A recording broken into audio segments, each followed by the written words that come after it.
We've been talking about old stories, new voices. Welcome to a podcast about disciple making in the public square, where we talk about everyday issues from a biblical and balanced perspective.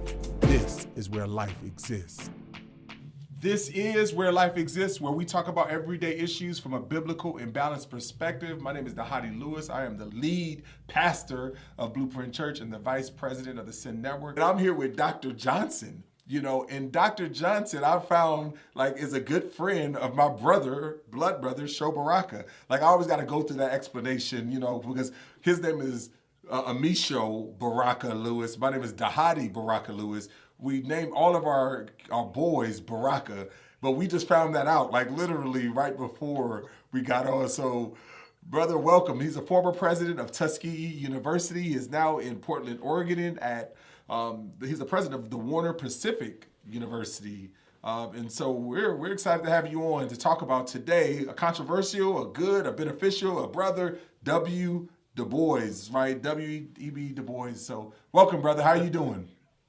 Doing very well, and it's a blessing to be here. And I was really excited when Blueprint Church, through your ministry, reached out because I think Du Bois is a underexplored person and a historical figure. I mean, there are so many in the history of African American culture and intellectual history that have implications for the church and for the faith that we've just hardly ever talk about. And I think that's partly because of so many members who do research on people like Du Bois and Booker T. Washington really don't have their own faith dimensions. And I think that's why it's so underexplored, which is why I'm always excited to talk about Du Bois, because my research and my books on Du Bois actually deal with his faith and his how he related to the church. And that's really underexplored, partly because that's not something that the university, the academy, really likes to explore, except for in faith-based institutions. Well, I think that it's important, and that's one of the reasons why, because Du Bois is known for, W.E.B. Du Bois is known for a lot of things, but a lot of times we talk about biblical balance. He had, faith, crisis of faith, it's a whole story about it. And so you chose to take that angle. Can you summarize kind of what you learned about W. Du Bois in the course of your research? Yeah, well, in a way to sort of synthesize it. So my PhD is in 17th to 19th century American literature, and my minor was in African American literature. And so the 17th and 19th century, so that's when the Puritans came in the 1600s. In the 1700s, of course, the Federalists and the founding of the country. And then in the 1800s is the 19th century, where in literature, there's the Romantics, the Transcendentalists, but there's also this peculiar institution called slavery. And so a lot of the writings there aren't purely literature. So, it's not a novel or just poems. I mean, it's speeches, it's newspaper writings, it's sermons. It really is a hodgepodge of, deists and Christians and Puritans and agnostics, and for African Americans, slave writings. And so Du Bois was always a large figure. And usually when you're trying to do a dissertation, you want to get a dissertation that has some life, that allow you to write some books afterwards. And so as I began to explore that period, I'm like, wait a minute, I want to deal with faith. I want to deal with race. I want to deal with religion. I want a nice big personage. And I chose Du Bois. And what I learned about Du Bois is, he lived a very long life, 1868 to 1963. And ironically, what most people in a nutshell come to know is that he grew up on Church Street, and he grew up within a church denomination in the New England area at a time, a Congregationalist church. But eventually, over the course of his long career, Fisk and the first PhD from Harvard in 1895, and even briefly working with pastors in the American Negro Academy and then the NAACP, and writing magazine articles in the Crisis magazine. What I learned in that long history was that he took on so many different positions throughout his life. And I think it reflected a lot of the things that he was going through in faith. And so my two books really focuses on how he sort of, he died by all appearances, including his tombstone in West Ghana, Africa. And he essentially, Ghana, Africa, he essentially described himself as an agnostic. Okay.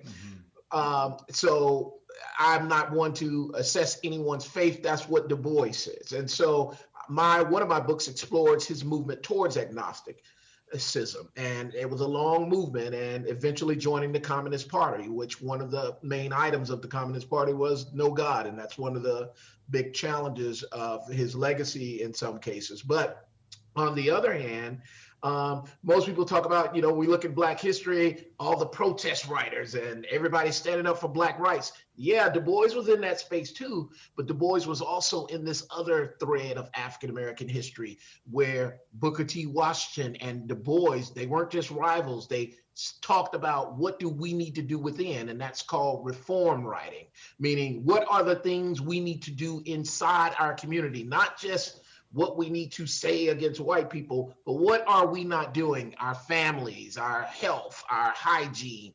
And there's a strong stream of writing that you never even hear about that. So the two aspects of Du Bois that I would focus on is his writings towards the Black community, what we need to do better, even what churches need to do better, although people might take issue with how he did that, but also his personal faith development or evolution away from the faith. Yeah, and I think that that's important to recognize, is that, and obviously as someone that strongly believes in the personal work of our Lord and Savior Jesus Christ, and, a believer, a pastor of a church, leader in a denomination, talk about that a little bit, because I see that that's very similar to what's going on now, that people who have been raised in the church that are having crisis of faith that leads through their work, it's leading them away from that. How did you see that playing out in Du Bois' life? Well, frankly, anything that you're interested in, you have a deep interest in, right? Like, I'm attracted to reading and writing and critical thinking, which oftentimes is muted in the church. And if there is not expression for that in the church, which is, I think, one of Du Bois's main arguments, then it does tend to lead people away from the church. In Du Bois's case, he grew up in Congregationalist New England. Let me backtrack. Matthew Henry, in one of his commentaries, he says, people have to remember, all the Levites were priests. All the priests were Levites, but not all the Levites were priests. Right? Like, they were musicians, but they were still a part of the Levitical brotherhood, but they were scribes, and so I think Du Bois saw a model of that. He grew up in a primarily white Congregationalist church, and he saw that the Sunday school teacher was a judge. In fact, he was the judge who adjudicated, you might know Lizzie Borden, the white woman who allegedly killed her whole family in New England in the 19th century. But the point is, he grew up in his church. There was no division between the city councilman being a person of faith, but also being able to exercise his authority. We know in the African-American community, we largely did not have that opportunity. And here he is growing up 1868, 1890, 1870 in a place where he's seeing that. And then he knows down south in the Black church community. And in fact, there was a Black church community that moved to New England. And he saw that their practices of the faith were obviously not like the ones he was experiencing in the white church. The pastor was the only one who's literate, and he's in some cases he's barely literate. There's an attempt to keep everyone inside. Don't go into politics and not out of a negative thing, but racism is going to keep you away. Du Bois didn't have those restrictions, although he was discriminated against. He was the smartest in his class. He graduated at the top of his class. He still couldn't go directly to Harvard. That's why he had to go to a Black school, Fisk. But I say all that to say that the implications are the same struggles that he went through. I argue with W.E.B. Du Bois that his sense was, God, you give me all these gifts. You make me so talented. You make me so I can excel Black or white. but the fact that you made me black is such a limit on me in some ways. I just perceive that from his writings in that struggle with faith. And I think that when you talk about people today who in many ways it's sort of like a closet faith, right? Like they may be Christian and a Sunday Christian. I dealt with that. I used to be at Tuskegee and like, wait a minute, how can you be the president of Tuskegee and you're a Du Bois scholar? Well, first of all, Booker T. Washington was a committed Christian the whole of his life. And so I'm there because of Booker. And yeah, that doesn't put me in a box.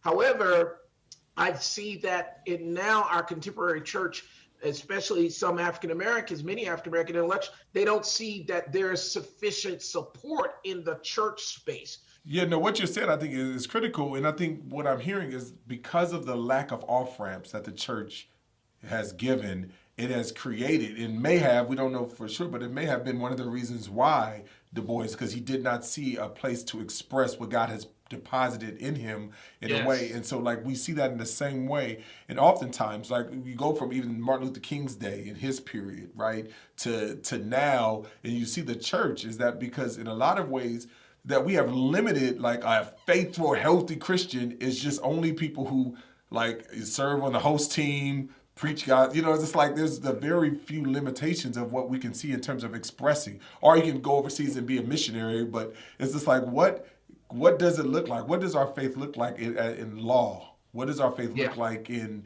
as a doctor, as in as an accountant, like in those areas, and to get a chance to explore. And this is why I really believe Jesus, when they ask him the question in Acts chapter 1, he says, hey, Jesus, is it now time that you're going to restore Israel? And he's like, no. However, I will give you power.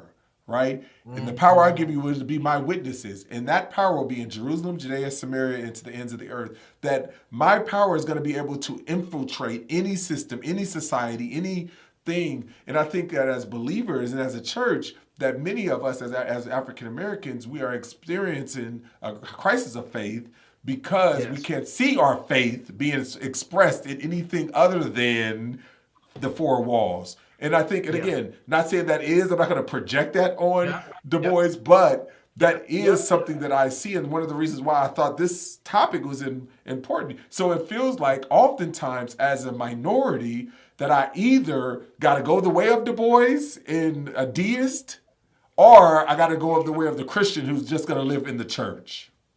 Yes. And that's that's the powerful irony. But as we all are aware, you can't simplify God in that sort of binary opposition. It's because it's also the freedom in Christ to be doing what you're doing right now. And it can be a heavy burden. You can feel alone, as I said before, I don't get a lot of, interviews anymore about, Du Bois and faith because nobody wants to touch that. The church don't want to touch it because I don't want to talk to no PhD and no scholar. And then the academy, I've been a fellow at Harvard University in the Du Bois Institute, and but I've also was at a Christian college, and it's kind of like, where is his politics? People want to know, where is he really a Christian, or is he? Right.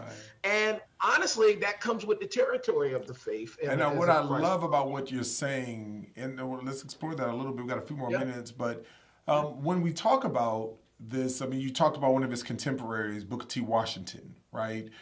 In this time. And again, please do not email me, don't text me about, this is not about advocating for Du Bois's politics or this is about exposing a time in history so that we can learn in that time in history so that we can put it as a mirror to our face as we are addressing and dealing with similar things to go. And so looking at and then also exploring how a man who started off in a congregational society that then moves to becoming a deist, how that happens and how we are experiencing right now so many, and I'm just going to say African Americans experiencing crisis of faith or going to other faith expressions that grew up in the church because of what Doctor has already said is the fact that we are not creating enough categories to stay pure to the gospel, but allow the different expressions of what it looks like to be his witnesses. So talk a little bit about his contemporary, Booker T, right? And just kind of how he related to Du Bois in this time. Well, so of course, whereas many, I don't even think we revere Booker T. Washington now, but certainly he was a controversial figure. He would be the equivalent of today we would consider him a conservative Republican, right? Who, who sort of what people said in his Atlanta Exposition Address in 1901, we could be as separate as the fingers on a hand. In other words, affirming segregation. People would look at that and say, well, Booker T. Du Bois was fighting for, no, we want integration. So I would say Booker T. Washington would preach the gospel of self-help, self-discipline. Let's forget about what they're saying. And when he would talk about Du Bois, it's more like, okay, Du Bois, okay, everybody ain't gonna be growing up like you in New England and you're the first PhD in Harvard. Well, most of us ain't coming out of the Ivy League, including myself. But honestly, if you look at it, and people ask me all the time, you're not asking me now, when you talk about the more significant legacy, I would say the more significant legacy is grounded in what Booker did. It's its own, an institution that still remains. Du Bois never created an institution. I love Du Bois now. Again, I'm just, he's revered in basically the university circles. The common person doesn't know, in fact, they don't know hardly any of our historic figures, Washington or Du Bois. But my point is, I think in terms of his mission, and he saw himself as a Christian, Sunday Bible lessons, you need that discipline, the commitment to your calling and that being birthed out of who you are. I think his was the more clear expression of Christianity, and he had his critiques of the church as well. It's like, a general desire to do good, or, he would say, seeing pastors on the road in Alabama to my, oh no, I'm not going out there to do any work and lift. I'm going to have my congregation pay for it. He would talk about that and say, hey, no, you go get a job and support yourself while you're trying to do that. And so if we were looking at them today, Du Bois would probably be on Twitter tweeting like most woke folk every day. Yay, we need to do this, we need to do that. And you see that, and that has its place. But I think Booker would be off to the side like, yeah, I'm not going to be on there. I'm just going to be doing my work. And, he built an institution that's only had now 8 presidents, although in recent years they've had about 5 or 6. But he built an institution that became worldwide and had made many successful accomplishments in American history. That's good. So, Rich, again, we're with Dr. Brian Johnson, former president, one of the former presidents of Tuskegee University. Now he's the president of Warner Pacific University in Portland, Oregon. Final question, and as we got like a minute or so, is this: you mentioned about that third stream. A lot of times right now, everything is about whiteness, like against whiteness. But you talked about there was a third strand that Du Bois and Booker T had, right? And in this, talking about that was speaking to us, speaking to kind of the people. I think it's really important that we learn, and that was the big reason why I wanted to talk about it, is that we learn. You had different strands, different people, like we got different perspectives. Oh, Booker T was a sellout, or oh, he was Du Bois was one of the first woke folk. It's like whatever categories, we got our heroes and our champions. But I think oftentimes what ends up happening is that there was always still a message, right? There's still a message that was an outward, but there's also an inward of what we build. Can you end kind of with just kind of talking about that third stream that you mentioned that both Booker T and Du Bois had when it was coming to trying to lift, even though they had different perspectives on how to go about it, but they had that third stream but we need to be about it. Yeah, I liken it to the Lord in the book of Isaiah. He says, it's too light a thing to raise up the tribes of Judah, and it's and to restore the preserved ones of Jacob. I may be confusing the two. I want to also make you a light unto the Gentiles, so that my glory will be seen throughout the earth. And I think that the third stream is one of, I dare say, use the word, it's almost a prophetic, and prophetic doesn't mean like the prophet, or like Jesus's movement on this earth was so prophetic. He wasn't attempting to be well known for the rest of his life. Like his works, we told and gave testimony to his presence on the earth. It was only after he died and rose again that people looked at oh, that's what he was doing. Yeah. He wasn't looking to give Caesar what's belonged to Caesar. Okay, look, you need to worry about you repenting and getting right and living the life that God has called you to do, trusting in him to be and do. And so I think that third stream, both Du Bois and Washington, and I think you will find if you identify that stream, and that's something that I think you should explore. When you look at those true lives that impact, you can read their lives, you can read it. I always say, don't write a book, be a book. Can someone track you from beginning to the end and see the works? And so I'm big on that. I think that's the heart of integrity. And I see these men, whatever Du Bois believed, whatever Washington believed, they offered not simply a word, they offered the accompanying work. He didn't just say, oh, we can go transcend, be better. No, I'm going to go get the PhD from Harvard. I'm going to show you guys that that's what I can do. That's what I'm doing. Booker T. Washington wasn't just saying I want to be, I can develop my own bank and we ought to build our own. No, he built it. He did it. He never offered a word without an accompanying work. And I think throughout Scripture, you find that that's consistent with Jesus. That's consistent with the kings who God appointed, and it's consistent with the prophets, consistent with the apostles, consistent with everyone. Who are the ones that are offering the word and the accompanying work that supports that word that they are offering? And I think truly that's the third stream. And that kind of thing is not focused on what the other man is doing, what the other man is not doing. It's focused on what I'm doing and how I am going to end my life here on this earth and what the Lord will say about it. Well, we're with Dr. Brian Johnson. We appreciate your work and thank you. We're going to put in the chat or in the notes how to get the books so that you can do it. Again, we are here just to talk about so that we can look at the light of the past, so we can look at it as a reflection for us today, because the days that we're in are not new. There's so many different ways and we can learn from history. Yes. And so I really appreciate your work. And once again, this is Where Life Exists, where we talk about everyday issues from a biblical and balanced perspective. Until next time, grace and peace. Thanks for joining us for another episode of Where Life Exists. Today, I hope you were as encouraged and challenged as I was.